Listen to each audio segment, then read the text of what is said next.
Hey guy, this is your boy Manny. Ever wanted to make a podcast but you never really knew how? Anchor is the key. It's free. There's creation tools that allow you to record your podcast right from your phone or computer. Anchor will distribute your podcast to places such as Spotify, Apple Podcast, and many more. Also, you can make money from your podcast right away. You don't need no minimum listenership to start making money. Everything that you need to make a podcast all in one place. So go ahead and get started today. Download the Anchor app at the App Store or go to anchor.fm to get started.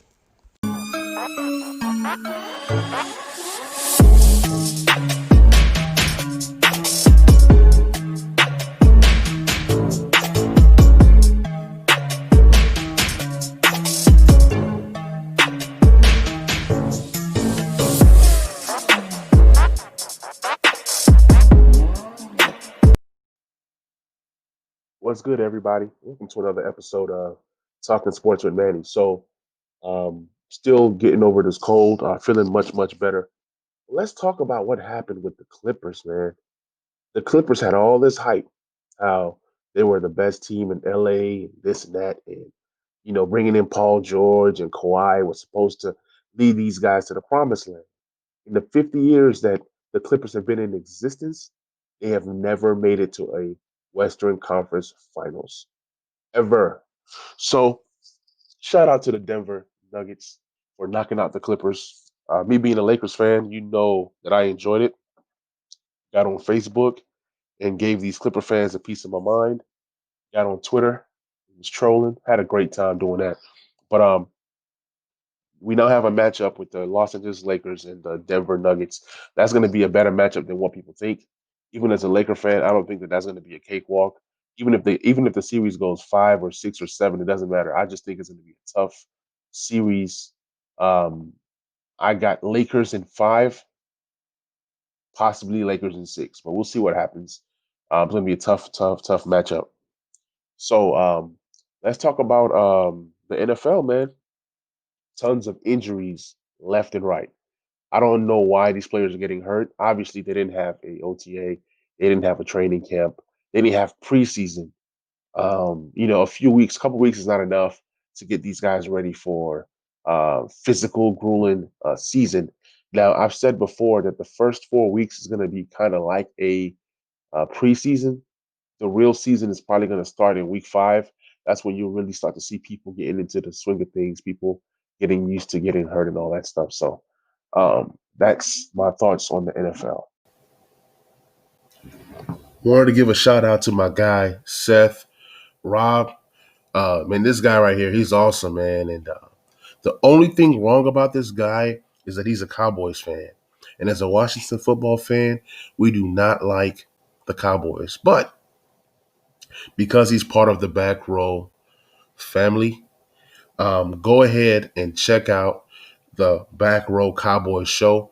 For those that are Cowboy fans listening to this, I don't know how many Cowboy fans that I know that listen to Talking Sports with Manny, but definitely share this podcast with any Cowboys fans that you know. They have great content. Once again, hit up my guys, Seth Rob, with the Back Row Cowboys show. So, guys, let's talk a little bit more about the Clippers. What is really at stake for these guys? What do they do to improve this team? Moving forward, what can they actually do? So, they went all in. They traded the first round pick and a player to get Marcus Morris. I always felt that that was just too much talent on that team. Yes, there is something called too much talent on one team. And bringing in Marcus Morris wasn't the answer for those guys. They didn't need him. They didn't need him. All he did was come in and take away shots from everybody else. So what I feel that's going to happen, what I feel that's possible for this team is that they'll have to get some cheap free agents. I don't know how much money they have, but they're going to have to pay Montrezl Harrell and Marcus Morris. And if they had to choose, obviously they're going to choose Montrezl Harrell. But I think that Montrezl Harrell is going to break the bank this summer. After winning Six Man of the Year, he's definitely a piece that's going to be a hot commodity. a terrible team like the New York Knicks or the Hornets or somebody like that might go offer him $20 million a year. Now, I don't know if that's the market for him, but I know for a fact that he's going to command at least 14 to $15 million. That's starting out. So on a good team, I can see him going for anywhere between 12 to let's say $16 million a year.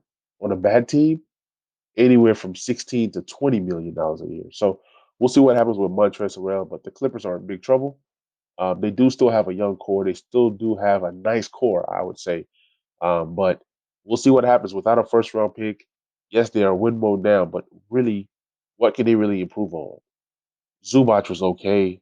Do they bring in a traditional power forward for when they go small? You need a big that's like long and quick. Harrell is quick but short and not as strong as a traditional power forward. So we're going to see what happens there. At least they still have Lou Williams, but I believe the Clippers need a traditional point guard. They need a real point guard, a guy with the skill set of a playmaker. They don't have much playmakers. So between a more athletic, longer, big that can play the center and power forward position, as well as a point guard that can come out there and produce and create for them. So we'll see what happens with these guys. It's going to be very, very interesting. Um, moving forward, the Eastern Conference Finals is a very nice, um, um, I would say, matchup because you have the Celtics, then you have the Miami Heat. They have similar styles. They play a similar way. They both play smaller, so I would say small ball, and they both spread it and shoot threes. So it's very intriguing to me to really see who's going to come out on top. I thought the Celtics were going to win Game One, and I have the Celtics winning this series because of my selfish reasons. I want to see a Celtics and Lakers finals matchup. Go Lakers! So we'll see what happens there. Game 2 is tonight. We'll see if the Celtics can go ahead and even the series 1-1. If the Celtics lose tonight, I believe that the series is over. That's just how I feel about it. Also tonight, we have the Cleveland Browns playing the Cincinnati Bengals. Two orange teams, two teams from Ohio, two teams that are struggling, young quarterbacks. Um, let's see if Joe Burrow is going to outperform Baker Mayfield. Baker Mayfield is not as good as people think he is. Obviously, we saw him have a good rookie season, but after that, he has not done anything. So we're gonna see. Hey Baker, I'm watching you. I want to see what you do against Joe Burrow. You say that you're the man. You're out here doing commercials. It's like you're so concerned about commercials than actual football. So Baker Mayfield, I got my eye on you, man. I'm definitely looking to see if you perform. Joe Burrow has less talent on his team than Baker Mayfield. Okay, you got AJ Green, who's aging but can still play. Tyler Boyd and then a rookie in T. Higgins. Those are Joe Burrow's wide receivers. Not bad, pretty good group actually. But then you have the Browns with OBJ, Landry, and then they have a couple of young guys I can't even think of right now. Okay, then you have Joe Mixon, who's a very good running back, got paid. Then you have Nick Chubb and Kareem Hunt on the other side. But let's talk Nick Chubb, Kareem Hunt, especially for fantasy purposes. There's been a lot of hype around Nick Chubb. For me, I said I didn't like Nick Chubb this season. I like Nick Chubb next season. And I like Kareem Hunt more this year, but I like him more next year had he left. But Kareem Hunt signs a 2-year deal. So what it's showing me is that Kareem Hunt rushed for 13 carries and 72 yards last week. Okay. I have a graphic that I posted on Twitter, more so a visual, I would say. So since 2019, the first 9 weeks, Nick Chubb led the Cleveland Browns in scoring for running backs.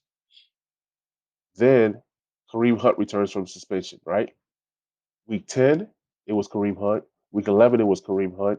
So out of these last 8 games of the season, you would see that 6 of those games went to Kareem Hunt, and 2 of those games went to Nick Chubb. So it's going to be very interesting to see what happens tonight, because tonight this is not about Baker Mayfield producing. This is about Nick Chubb. You got to put up or shut up. People have drafted you in the first round, and you need to reward these people, Nick Chubb. What you're doing to people is not right. People are investing a first and second round pick on you, and you're out here playing like a undrafted free agent. That's what you're playing like. So you're gonna have to bring your A game. And for those who got Kareem Hunt, like me, in plenty of leagues, you guys did great.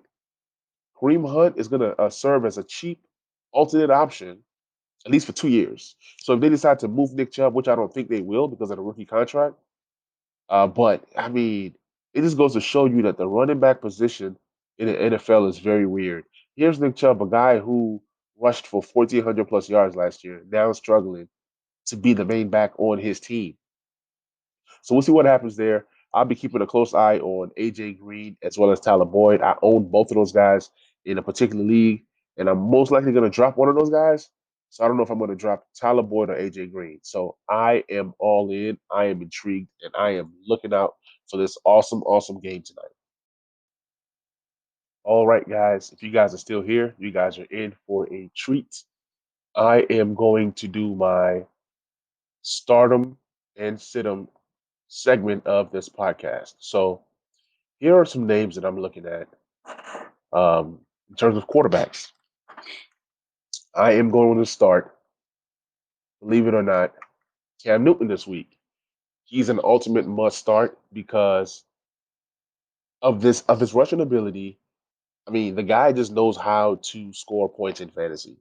He might not be the best quarterback in real life, but with his scramble abilities, he is a quarterback that you want to start. So you can buy Cam Newton low.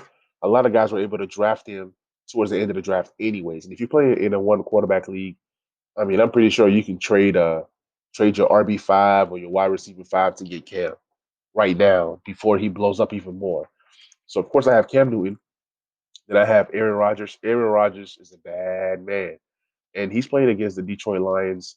Detroit Lions didn't look great last week against Trubisky. So if Trubisky can score 29 points, Aaron Rodgers can probably score 49.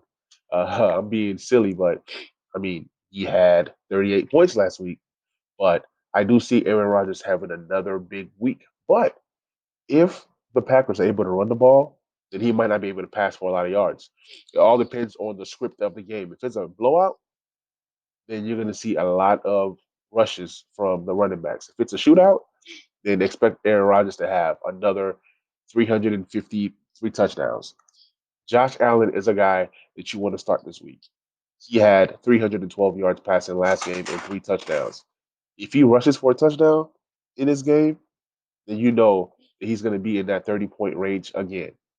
So Josh Allen, grab him, start him. Tom Brady, he's pissed off. He played very, very bad last week. He looked like trash. He looked like a guy that's in a nursing home. This week, I expect Tom Brady to have a bounce back game. I expect him to have at least 300 yards passing and 3 passing touchdowns. The interceptions are going to be at a minimum. I see 0 interceptions. I see 300 yards passing and 3 touchdowns. So start Tom Brady with confidence. Ryan Tannehill, another guy. I talked about him on the last episode. This guy is a daily or weekly 20-point scorer type of guy. His scramble abilities helps him. He has two really good tight ends. So Ryan Tannehill is a guy to start. He's playing in Jacksonville, the lowly Jacksonville Jaguars. So why not? You know, I am starting Tannehill over guys like Carson Wentz this week. I'm starting Tannehill over guys like Stafford. Tannehill over guys like Carr. So start Tannehill with confidence this week. You will thank me later. Some sleepers that I'm looking at are guys like Joe Burrow. You guys know I love Gardner Minshew. And do not sleep on Terry Trubisky, man. I said Terry Trubisky. Mitchell Trubisky. I guess he's so good, I don't even know his name. But Trubisky is a really, really good fantasy quarterback. And people forget that Trubisky can scramble. Okay. So don't sleep on Trubisky. Start him with confidence. He's a guy that can put up numbers, man. He puts up numbers, and just remember, in fantasy, we're not looking at the best guy. We're looking at a guy that can produce. Also, I have Dak Prescott. Dak Prescott is virtually a must start every week, but for this week specifically versus the Atlanta Falcons, this could be a potential blowout. I mean, a potential shootout to where don't be surprised if Dak Prescott has over 350 yards, maybe even 400 yards. I see him and Matt Ryan going back and forth and throwing up a lot of touchdowns. So that's a potential shootout. And then you have Philip Rivers versus the Minnesota Vikings. If the Vikings defense is as bad as we think it is, Philip Rivers can have a huge, huge week. Yeah, start Philip Rivers over guys like I got Rivers over Stafford. I got Rivers over Jared Goff. I have Rivers over Teddy Bridgewater. I got Rivers over the young sophomores like Luck and Daniel Jones. So start him with confidence. Let's go ahead and switch gears and let's look at the running back group. Let's see who I like this week. So with Marlon Mack being gone for the season, start Jonathan Taylor with confidence. Jonathan Taylor is going to tear it up. I know Naheem Hines is out there. He's a startable guy as well. But I just believe that Jonathan Taylor is going to get a lot of work. And it's going to be just a few weeks into him getting like massive targets in the passing game. So, guys, I don't know about y'all, but I like Austin Eckler this week. They're going to be losing to the Kansas City Chiefs. So, I mean, I expect him to get targets in the passing game. It's going to be weird if he's not getting targets in the passing game. I like Adrian Peterson. I like David Johnson. He's going to get a lot of touches this game. Um, James Robinson is a nice guy to start as well. Um, I like Kareem Hunt. I believe that Kareem Hunt is the better back in Cleveland just because he can catch the ball very, very well. So, I mean, if he's getting like 4 to 5 catches a game, that just is just going to boost his points. Naheem Hines, he's going to be a PPR monster. He could be this year's Austin Eckler. I like Ronald Jones. I understand they brought in Fournette, but at least for the next 2 to 3 weeks, Ronald Jones is pretty much going to be the guy because he knows the offense. I do like David Montgomery versus the lowly Giants. Benny Snell, this guy right here could be the new James Conner, to be honest. Like he looked very, very good. You guys forget that when Conner was in the game, he was very ineffective. So when Benny Snell came in, he just pretty much took that job over. Some sleepers that I have for you guys this week is the rookies, Zach Moss and J.K. Dobbins. Keep an eye on that situation with Buffalo and Baltimore. I do like James White. And a deep dive is Antonio Gibson in PPR, as well as Jerick McKinnon. So those are my running backs. Stay away from guys like Mark Ingram and Malcolm Brown. I think Malcolm Brown is a fluke. So be very, very cautious there. Sony Michelle, and there's a potential that Melvin Gordon might not perform, but I am starting Melvin Gordon in 2 or 3 leagues. That's just because I have to. It wasn't a choice. So we're gonna dive into the next position group, and that will be the wide receivers. That's a favorite for a lot of guys. I like Allen Robinson this week versus the Giants. He's pissed off that he has not been traded yet. He's pissed off that he has not gotten any money. So when a guy is pissed off, they perform. They put up massive numbers. I like Adam Thielen this week. He's literally like the only option for Kirk Cousins, and Kirk Cousins is going to target this guy like crazy. I like Will Fuller this week versus.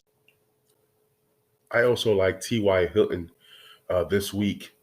They're going to be playing the Minnesota Vikings, a team that gave up a whole bunch of points. So I don't know if that's the norm for Minnesota. I don't know if they're missing pass rushers. Maybe that's why they gave up a lot of points to Aaron Rodgers, or maybe the Aaron Rodgers is just that good. But either way, I do like T.Y. Hilton this week. Also, a guy that you might want to start is A.J. Green. I like A.J. Green, and I also like Tyler Boyd. In that offense, it just seems like Joe Burrow has to throw the ball. So, I mean, they're going to be losing a lot. I am predicting them to.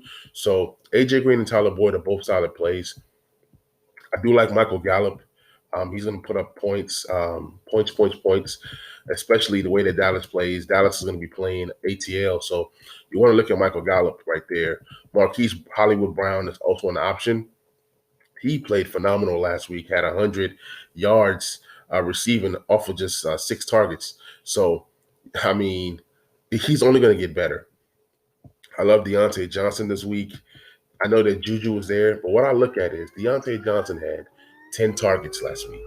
So who says that he can't have 10 more targets this week? So Deontay Johnson is the guy that I'm looking at. Anthony Miller has been solid, especially with Allen Robinson being on the other side. So he's the guy that's trending up. And believe it or not, Trubisky's playing very, very well. Also like Paris Campbell this week. Like I said, I like Ty, but Paris Campbell is that other guy. He got 9 targets last week, and it seems like the Colts are going to be a passing team this year. As much as they like to run, when you bring in Phillip Rivers, you know he's a gunslinger, and that's the only way that he knows how to play. Also, you got Emmanuel Sanders, who's going to pick up a lot of those targets that were supposed to go to Michael Thomas. So expect Emmanuel Sanders to have a great game. How much of a great game is he going to have? I'm not sure. I don't know, but I just know that he's going to have a pretty good game. Also, I like guys like Cooper Cup this week versus the Eagles. He's going to have a bounce back week. I like Cooper Cup and Robert Woods this week. This might be not a potential shootout, but a game that requires a lot of passing. With Philadelphia having a banged up line, I expect them to air the ball out. So if they're airing the ball out, and let's say that the Rams are not able to run the ball, then you can expect for guys like Cooper Cup and Robert Woods to go off. Guys that you want to be aware of is guys like Tyreek Hill. Yes, he's a must start. But just know the Chargers do have a solid defense. The Chargers did improve their secondary. Also, you also want to look at the Sammy Watkins factor.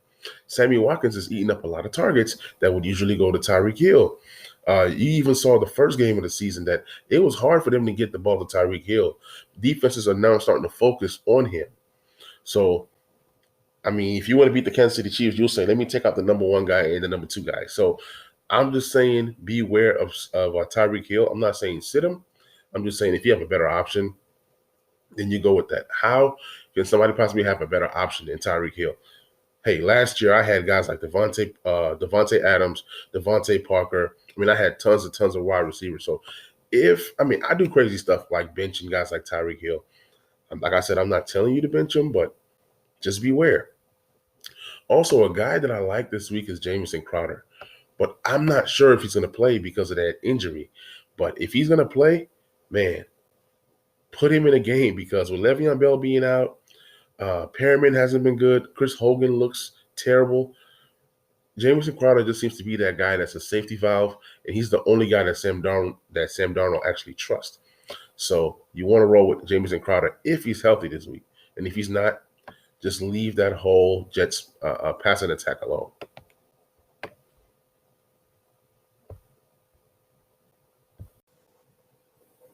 So let's dive into the tight end position. I like Jared Cook this week. With Michael Thomas being gone, Jared Cook is going to be a guy that's going to be targeted a lot.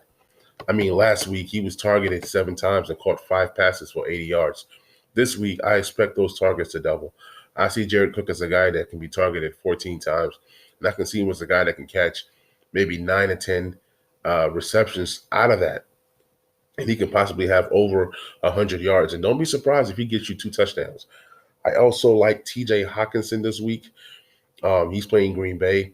TJ Hawkinson is trending up. He did have 5 catches for 56 yards and a touchdown. Dallas Goedert is just red hot right now. He's the number one tight end in football. He had 9 targets, 8 receptions for 101 yards.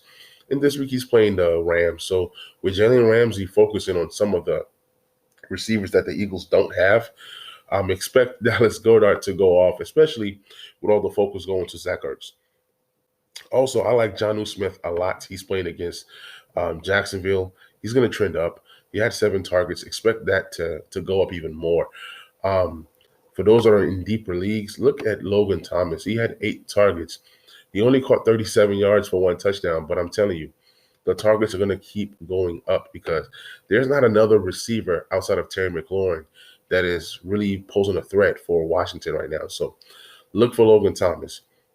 Like I said, if you're in another deep league or if you're in a deep league, look for OJ Howard. He's out there. It seems like Tom Brady likes him. I don't really like OJ Howard, but he's definitely an option, especially when you're trying to find tight ends. And that's a position that's very, very weird. If you don't have one of the top tier guys, then what you want to do is you want to double up on tight ends. I did that with Higbee and Noah Fant. And Noah Fant is a guy that he's trending towards a must start kind of guy. I'm really liking what I'm seeing out of Noah Fant, and then Drew Luck loves that guy. Eric Ebron could be a threat for the Denver Broncos. Historically, they've been bad at covering tight ends.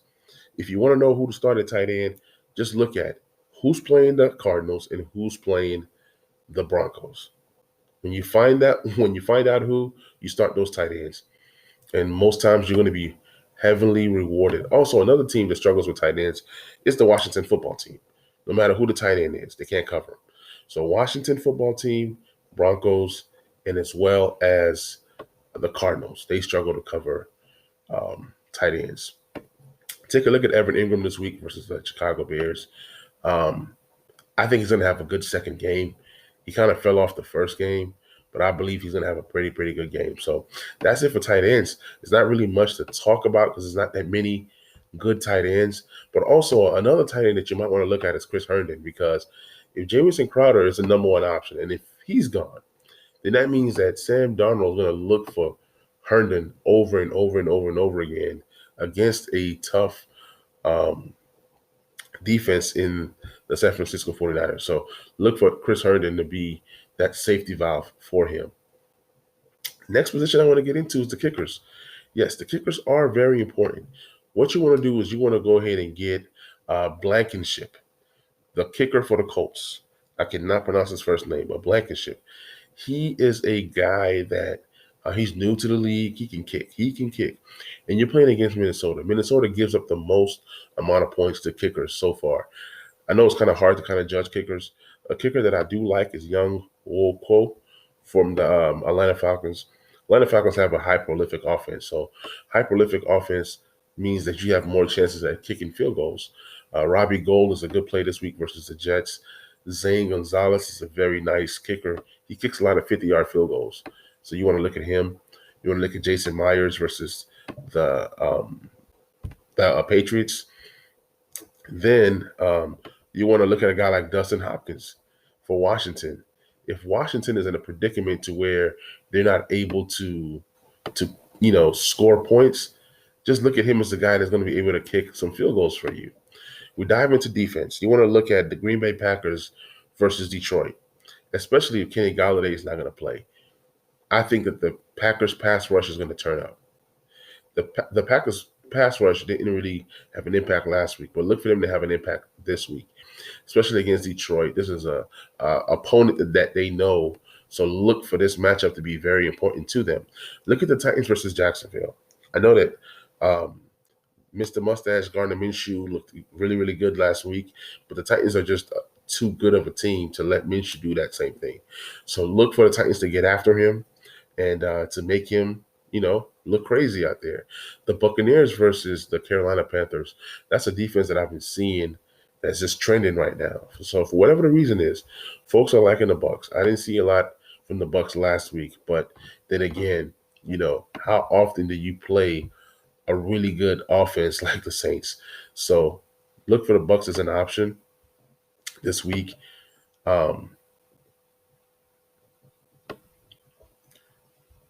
Let's get into a few more defenses that I'm really looking at.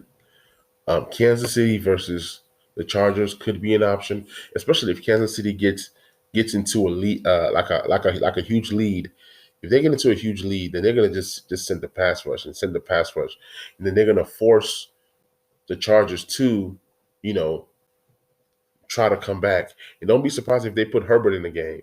It's possible. The Chargers can possibly, the Chiefs can possibly go up 35-0. And then what has to happen? That means you got to pass to come back. And Tyrod Taylor just doesn't have that kind of arm to come back. So who knows? This could be the game that Tyrod Taylor gets benched. Who knows? He's on a short leash for sure. So you have the Los Angeles Rams versus the Eagles. The Eagles, they gave up 8 sacks last week. And Aaron Donald is licking his chops right now. He's like, 8 sacks? Aaron Donald is hungry. He's ready to eat. So I expect these guys to cause the Eagles to, maybe fumble the ball a time or two or throw an interception. That's all I got for you guys, man. I hope that this podcast brought some value to you guys. You guys are probably going to be getting this in the morning. Sorry, I could not get it to you guys before the Browns versus Bengals game. So please subscribe, like, share, and y'all be safe. I'm out.